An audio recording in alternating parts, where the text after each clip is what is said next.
ভাই, কেউ আমার চুল কেটে দিছে না, তুই আমার চুলটা কেটে দে না। ও আমি পাগল নাকি? এ রে, 3-4 দিন খাওয়া নাই দাওয়া নাই, চুল কাটা লেগে লাইনে বসে আছে, একা দুটো অসুস্থ হবে। চুল কাটা লেগে 3-4 দিন লাইনে বসে থাকতে হবে? ও রিডে মেয়ে পড়া বা, আর দুদিন কষ্ট করবে না? ঈদের হেয়ার কাটিং নাটকটি আপলোড করা হয়ে গেছে, আপনারা দেখে আসতে পারেন। ঈদের হেয়ার কাটিং পার্ট 2 কবে কোথায় কখন আপলোড করা হবে সবকিছু বিস্তারিত আজকের এই ভিডিওতে জানিয়ে দেব, তাই প্রথম থেকে শেষ পর্যন্ত আপনাদের দেখতে হবে। ঈদের হেয়ার কাটিং পার্ট 2 কবে কোথায় কখন আপলোড করা হবে সবকিছু আজকের এই ভিডিওতে জানিয়ে দেব। তাই শুরু করছে আজকের এই ভিডিওটি।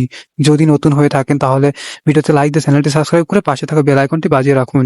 প্রিয় দর্শক, ঈদের হেয়ার কাটিং নাটকটিতে শফিক, শ্রাবণী এবং বিশু আরো অনেকেই অভিনয় করেছেন। এখানে ঈদের যে আকর্ষণীয় একটা অপশন যেটা হচ্ছে চুল কাটা, আর এই চুল কাটা নিয়ে পুরো নাটকটি সাজানো হয়েছে।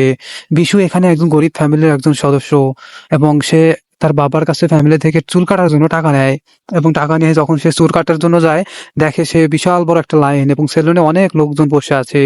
তো সে চিন্তা করে এত টাকা দিয়ে চুল না কেটে আমি যদি গরিব ফ্যামিলির সাথে দাঁড়াই তাহলে অনেক উপকৃত হবে।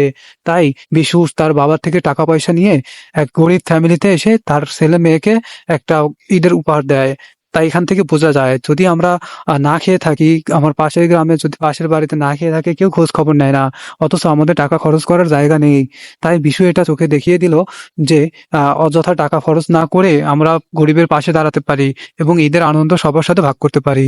তাই বন্ধুরা, শফিকদের এই ভিডিওগুলো কেমন লাগে অবশ্যই কমেন্টে জানাও। আর এই ভিডিওগুলো সম্পূর্ণ দেখতে পল্লীগ্রাম টিভি অফিসিয়াল এবং মনের মতো টিভি থেকে ঘুরে আসুন, এখানে সমস্ত ভিডিওগুলো আপলোড করা হয়। তো বন্ধুরা, এই ভিডিওটি ভালো লাগলে অবশ্যই ভিডিওতে লাইক দিয়ে চ্যানেলটি সাবস্ক্রাইব করো। ধন্যবাদ।